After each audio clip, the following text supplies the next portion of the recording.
Hello दोस्तों। आज की इस कहानी में आप सभी का स्वागत है। मेरा नाम सोनम है और मेरी उम्र 17 साल है। उस टाइम मैं इंटर में पढ़ती थी। दोस्तों, मैं पढ़ाई लिखाई में बहुत कमज़ोर थी।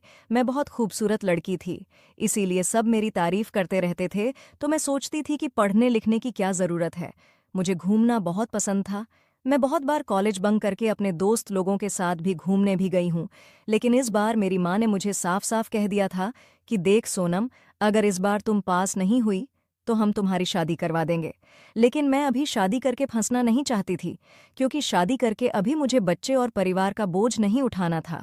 मैंने यह बात अपनी दोस्त को बताई तो मेरी दोस्त बोली कि अच्छा, तुम एक काम करो, प्रिंसिपल सर से एक बार बात करके देखो, क्या पता वह तुम्हारी मदद कर दे, क्योंकि उन्हें तो तुम जानती ही हो।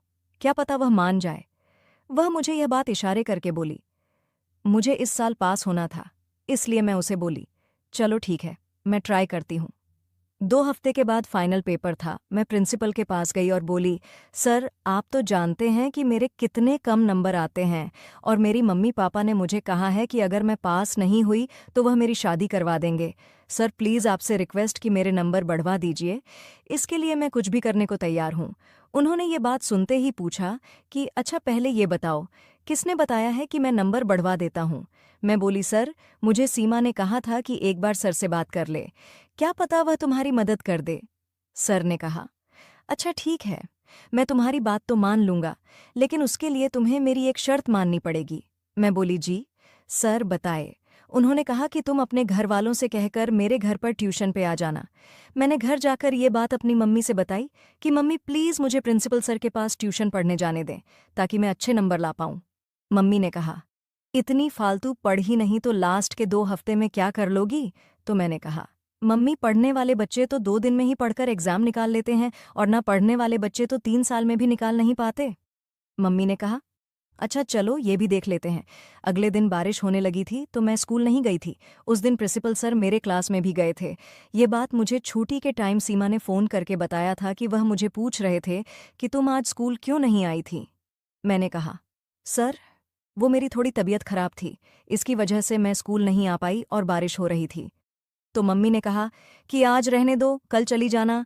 लेकिन मुझे एग्ज़ाम में पास होना था, इसीलिए मैं ट्यूशन नहीं छोड़ना चाहती थी और मैं यहाँ आ गई। इस पर सर ने कहा, अच्छा जी, लगता है तुम इस बार पास होकर ही रहोगी। मैंने कहा, सर प्लीज़, आप मेरी मदद कर दीजिए ताकि मेरी शादी ना हो, नहीं तो इसी साल मेरी मम्मी पापा मेरी शादी करवा देंगे। फिर बोले, अच्छा तुम टेंशन मत लो और जाकर दरवाज़ा बंद कर दो। मैंने कहा, सर, दरवाज़ा क्यों? सर ने कहा कि अरे पहले इतना तो करो, और क्या मैं तुम्हें ट्यूशन दरवाज़ा खोलकर पढ़ाऊंगा। मैंने कहा, अच्छा ठीक है सर। फिर मैंने दरवाज़ा बंद किया। मैं थोड़ा घबरा गई थी और मैंने घर के चारों तरफ देखा, लेकिन घर पर कोई नहीं था। मैं फिर से हिम्मत करके पूछी कि सर, क्या आप अकेले रहते हैं? सर ने कहा, नहीं, मेरी पत्नी भी मेरे साथ रहती है, लेकिन वह 15 दिन के लिए अपने मायके गई है। फिर सर ने मुझे देखते हुए कहा, देखो अंजलि, मैं तुम्हारे नंबर तो बढ़ा दूंगा, लेकिन शर्त यही है कि तुम्हें जब तक मेरी पत्नी नहीं आती तब तक मेरे घर पर काम करना पड़ेगा, और 15 दिन तक घर का काम, झाड़ू बर्तन साफ करना पड़ेगा। मैंने मन में सोचा कि मुझे 15 दिन यहाँ नौकरानी बनकर रहना पड़ेगा, नौकरानी का काम करना पड़ेगा, लेकिन मैं इस साल पास होना चाहती थी, इसलिए मैंने कहा, जी सर, मैं कर लूंगी। फिर सर बोले, तो फिर देर किस बात की, लग जाओ। फिर मैंने झाड़ू लगाया, फिर बर्तन धोए और फिर खाना बनाने लगी। ये सब काम में मुझे 2 घंटे लग गए। 2 घंटे के बाद मैं अपने घर गई तो मम्मी पूछा, क्या हुआ सनम, तुम इतनी थक क्यों गई हो? मैं कहा, कुछ नहीं मम्मी, बस वह एग्ज़ाम आने वाले हैं ना, इसलिए सर ने ज़्यादा पढ़ाया। मम्मी बोली, अच्छा ठीक है, लेकिन उनके मन में चल रहा था कि आखिर उन्होंने ऐसा क्या पढ़ाया जो मैं इतनी थकी हुई लग रही हूँ। उस टाइम तो मेरी मम्मी ने मुझे कुछ नहीं बोला। अगली सुबह जब मैं कॉलेज से घर आई, फिर मैं शाम को प्रिंसिपल के यहाँ ट्यूशन पढ़ने चली गई, और फिर जब मैं घर वापस आई तो मेरी माँ ने मेरी हालत देखकर फिर पूछा, अंजलि, सच बताओ क्या बात है, तुम इतना थकी हुई क्यों लग रही हो? मैं बोली, वो माँ बताई तो थी कि आजकल थोड़ा ज़्यादा पढ़ाई हो रही है, क्योंकि एग्ज़ाम आने वाला है ना। माँ बोली, अच्छा ठीक है। उन्होंने सबका खाना लगाया और हम सब खाना खाकर सो गए। लेकिन मेरी मम्मी को मुझ पर शक होने लगा था कि मैं कहीं कुछ गलत तो नहीं कर रही हूँ।